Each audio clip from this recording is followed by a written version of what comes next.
Hello students, पिछला lecture हमारा पूरी तरह से पोटेंशियल एनर्जी पर आधारित था, जिसमें हमने देखा था कि पोटेंशियल एनर्जी हमारा दो तरह का हो सकता था। एक था आपका ग्रेविटेशनल पोटेंशियल एनर्जी और दूसरा था इलास्टिक पोटेंशियल एनर्जी। आज के इस लेक्चर में हम लोग काइनेटिक एनर्जी पर चर्चा करेंगे, ठीक, जो कि मैकेनिकल एनर्जी का दूसरा पार्ट है। ठीक, तो काइनेटिक एनर्जी वैसे बॉडी के पास में होगा जो मोशन में होगा, जिसके पास स्पीड होगी, वेलोसिटी होगी। तो सबसे पहला हम लिखेंगे possessed by body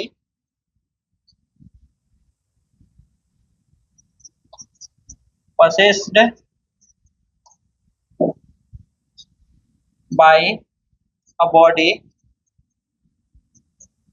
due to its motion। Body में ये एनर्जी मोशन के कारण आता है। बॉडी के पास क्या होना चाहिए? स्पीड होना चाहिए या वेलोसिटी होना चाहिए। एक्सीलरेशन भी चलेगा, बॉडी अंततः मोशन में होना। ठीक, दूसरा पार्ट, अगर एक m मास का ऑब्जेक्ट, मान लो कि कोई ऑब्जेक्ट, और इस समय इसकी स्पीड कितनी है? स्पीड v है मान लो, तो अभी जो इसके पास, इस ऑब्जेक्ट के पास काइनेटिक एनर्जी होगी, शॉर्ट में के ही लिखते हैं हम लोग, is given by formula half m v square, where m is the mass of the object, v is the speed जिससे वो आगे जा रहा। ठीक, स्पीड बेटर कहिए, स्पीड, वेलोसिटी भी कह सकते हैं, लेकिन वो थोड़ा आपके कॉन्सेप्ट से बाहर हो जाएगा। ठीक है, वो वेक्टर होता है। तो फिलहाल मास कितना मान ले? अगर मान लिए 10 केजी और वे स्पीड भी मान लिए 5 मीटर पर सेकंड, तो यहां से देखा जाए तो इस ऑब्जेक्ट के पास कितना काइनेटिक एनर्जी होगा? फॉर्मूला में रखेंगे हाफ, मास की जगह 10 और वेलोसिटी की जगह 5, यानी 25 का स्क्वायर 2 से काटेंगे तो 5 टाइम्स कटेगा, यानी 125 जूल कुछ आएगा।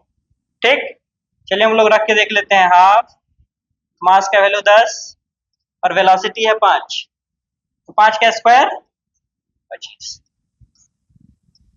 तो आपका 125 जूल, यानी इस ऑब्जेक्ट के पास जिसका मास 10 केजी था, स्पीड 5 मीटर पर सेकंड था, उसके पास कितनी काइनेटिक एनर्जी आई? 125 जूल। और ये एनर्जी इसके पास अपने आप नहीं आया होगा, कोई ना कोई सप्लाई किया होगा।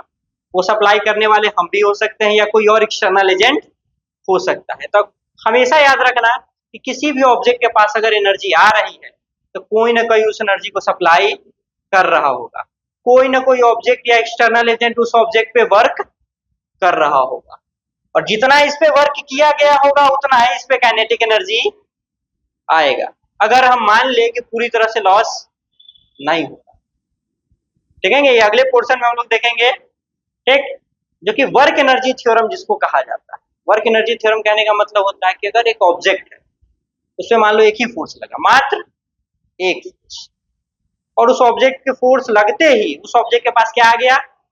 स्पीड आ गया, वेलोसिटी आ गया, तो एनर्जी आ गया उसके पास। एनर्जी कहां से आया? क्योंकि किसी और ने उस पर वर्क किया था। समझ आया कुछ बात? और मान लो हमने अगर 100 जूल का वर्क किया उस ऑब्जेक्ट पे, तो उसके पास कितना एनर्जी आया होगा? 100 जूल का ही एनर्जी आया होगा, प्रोवाइडेड हम ये मान लें कि कोई भी एनर्जी मेरा लॉस नहीं हुआ। ये क्लियर है बात? यानी एनर्जी लॉस नहीं होगा, तभी हम कहेंगे कि मेरा पूरा एनर्जी उसमें ट्रांसफर हो गया। ये क्लियर है बात? यानी किसी भी ऑब्जेक्ट के पास अगर पोटेंशियल आए चाहे काइनेटिक आए, तो कोई ना कोई वर्क करने वाला होगा। इसीलिए हम लोग कहते हैं कि वर्क और एनर्जी जो होता है ये इक्विवेलेंट होता है।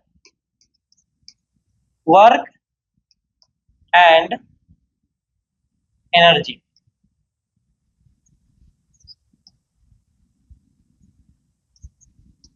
इक्विवेलेंट। इक्विवेलेंट कहने का मतलब होता है कि जितना वर्क किया जाए, अगर कोई लॉस ना माने, तो हम उसी के कॉरस्पॉन्डिंग, उसी वर्क के कॉरस्पॉन्डिंग हम उसको एनर्जी से रिप्लेस कर सकते हैं। जैसा कि एग्जांपल अभी बताएं कि हम 100 जूल का वर्क किए तो ऑब्जेक्ट को कितना काइनेटिक एनर्जी मिलेगा, 100 जूल का ही काइनेटिक एनर्जी मिलेगा, प्रोवाइडेड कोई भी एनर्जी लॉस नहीं। यानी हम वर्क की जगह क्या भी लिख सकते हैं, एनर्जी को सब्स्टिट्यूट कर सकते हैं, प्रोवाइडेड एनर्जी का लॉस नहीं होना चाहिए। क्लियर है बात, पक्का लिख लीजिए।